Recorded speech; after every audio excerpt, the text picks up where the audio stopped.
ദേവി, നീ തന്നെയാണോന്ന് ആദ്യം എനിക്ക് സംശയം തോന്നി. നീ ആകെ അങ്ങ് മാറിപ്പോയല്ലോ. എടി, ഇത് ഞാനാ, സന്ധ്യ. നീ എന്താ ഇങ്ങനെ നോക്കുന്നേ? എടി, എനിക്ക് ഇങ്ങോട്ട് ട്രാൻസ്ഫർ ആയി. നീ ഇവിടെയാ താമസിക്കുന്നേ? എവിടെ? ചിത്ര ഗാർഡൻ. ആ എടി, അതിന്റെ അടുത്താടി എന്റെ ഓഫീസ്. എനിക്കൊരല്പം തിരക്കുണ്ട്, പോട്ടെ.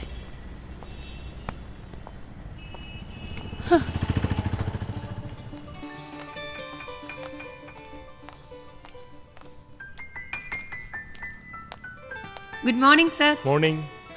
ദേവിയോ? ഇതാ ഞാൻ പറഞ്ഞ പെയിന്റർ ദേവി. ഹലോ. നമസ്കാരം സർ. നമസ്കാരം.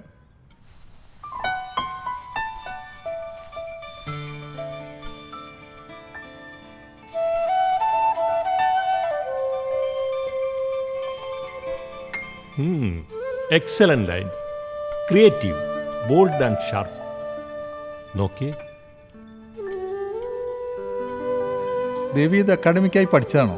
അല്ല, ചെറുപ്പത്തിലെ മനസ്സുകൊണ്ട് പഠിച്ചതാ. Okay, good. പ്രഭേ, 3000 rupees ദേവിക്ക് കൊടുത്തേക്ക്. അക്കൗണ്ട്സ് ഒക്കെ പിന്നെ നോക്കാം. Thank you sir. You are welcome. ശരി സർ. Okay then.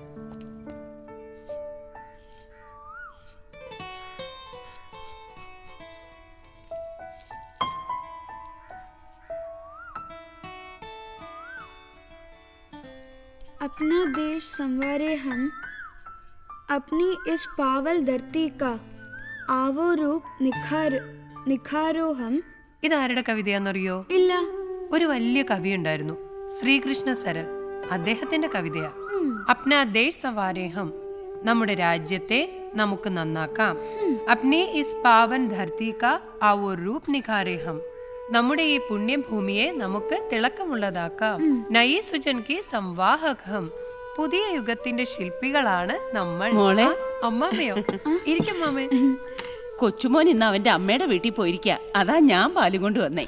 ഇത് കിട്ടിയില്ലെങ്കിൽ ഇവൻ മുത്തശ്ശിയോട് പിണങ്ങില്ലേ? ദേ, പഠിച്ചു പഠിച്ചു മോനും അച്ഛനെ പോലെ വലിയ പട്ടാളക്കാരനാവോ? മിടുക്കൻ.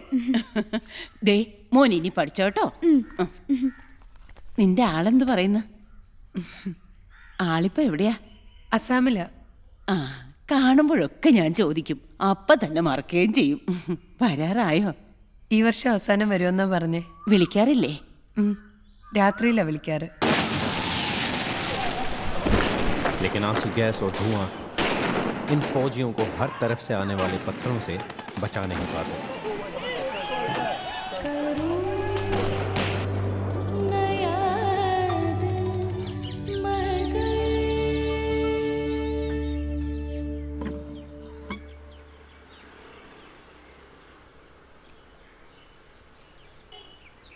ചേച്ചി,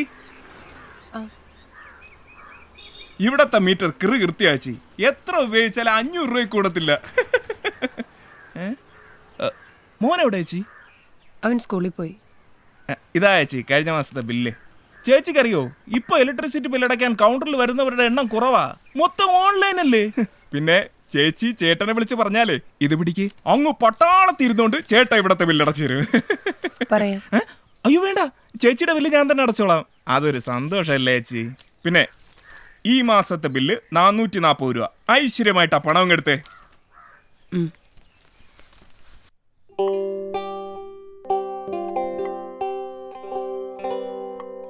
അമ്മ വരൂ. അമ്മേ വാ. വാ അമ്മേ. വാ അമ്മേ. ശരി.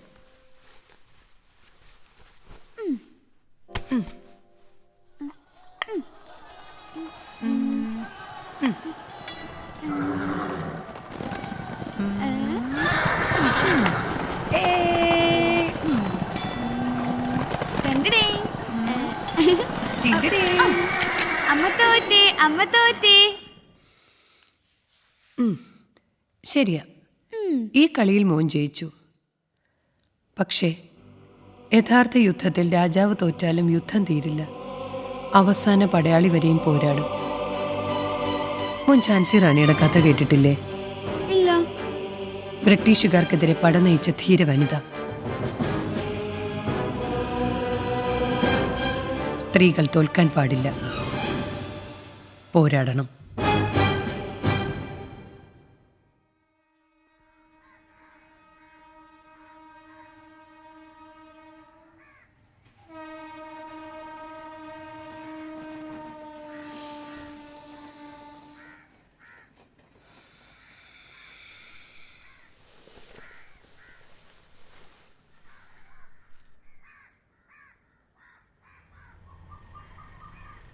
മതി അമ്മേ, എനിക്ക് പോണം. Okay okay.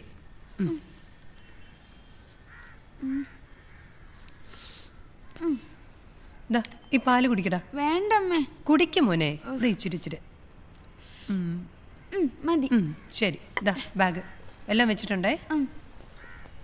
Okay.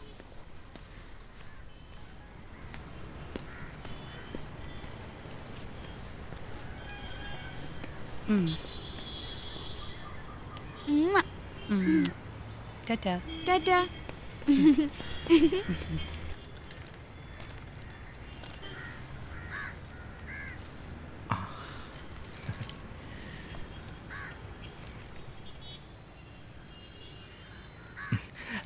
Good morning ചേച്ചി.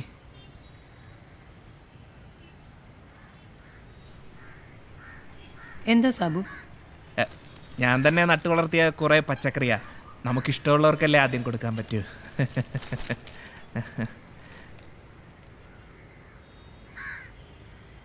മോനെ സ്കൂളിൽ വിട്ടിട്ട് ചേച്ചിയുടെ ഒറ്റയ്ക്കിരുന്ന് ബോറടിക്കുകയാണെന്നൊക്കെ എനിക്കറിയാം. എന്താ ഞാൻ പറഞ്ഞത് കറക്റ്റല്ലേ?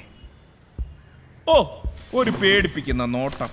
ഞാനിങ്ങനെ ചേച്ചി ചേച്ചി എന്നൊക്കെ വിളിക്കുന്നെങ്കിലും ചേച്ചി എന്നെക്കാളും ചെറുപ്പമാണെന്നൊക്കെ എനിക്കറിയാം. ദേവി, അങ്ങനെ വിളിക്കാമല്ലോ അല്ലേ ചേച്ചി? ദാ ഈ സാരി അങ്ങോട്ട് മാറ്റിയിട്ട് ചുരിദാറിട്ട കോളേജിൽ പഠിക്കുകയാണെന്നേ പറയൂ. പ്രായം അത്രയല്ലേ ഉള്ളൂ. സാബുവിന് എന്താ വേണ്ടേ? അതൊരു കൊല്ലിക്കുന്ന ചോദ്യാച്ചി. എനിക്കൊരുപാട് ജോലിയുണ്ട് സാബു. ഞങ്ങളുടെ ഓഫീസിൽ പുതുതായിട്ട് വന്ന സന്ധ്യ മേഡോ കാര്യങ്ങളൊക്കെ പറഞ്ഞത്. ഒന്നും അറിയാതെ ചിരിച്ചോണ്ടിരിക്കുക.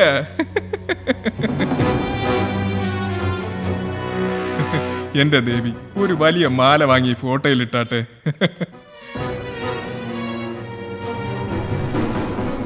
എന്തായാലും ആള് കിടിലനാ. 3 വർഷമായിട്ട് ഒരൊറ്റ കുഞ്ഞിനെ പോലും അറിയിച്ചില്ലല്ലോ. പേടിക്കണ്ട, ഞാൻ ആരോടും പറയത്തില്ല. നിനക്കൂല്ലേ മോഹങ്ങൾ? ആരും അറിയില്ല. എഴുന്നേക്കടാ. അല്ല, അതിന് ഇവിടെ ഒന്നും സംഭവിച്ചില്ലല്ലോ. കടക്കടാ പുറത്ത്. അല്ല ചേച്ചി, ഞാൻ കടക്കാൻ.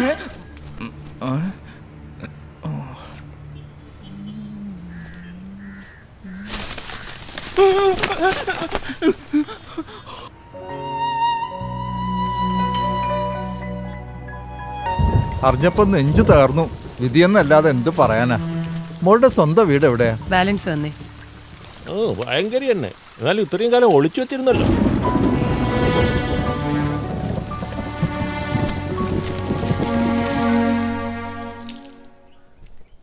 അന്യനാട്ടിൽ നിന്ന് ഇവിടെ ഒന്നും അറിയാൻ വയ്യാത്ത കൊച്ചിനെയും കൊണ്ട് വന്ന് എങ്ങനെയാ മോളെ നീ ചിരിച്ചു കളിച്ച് ജീവിക്കുന്നേ?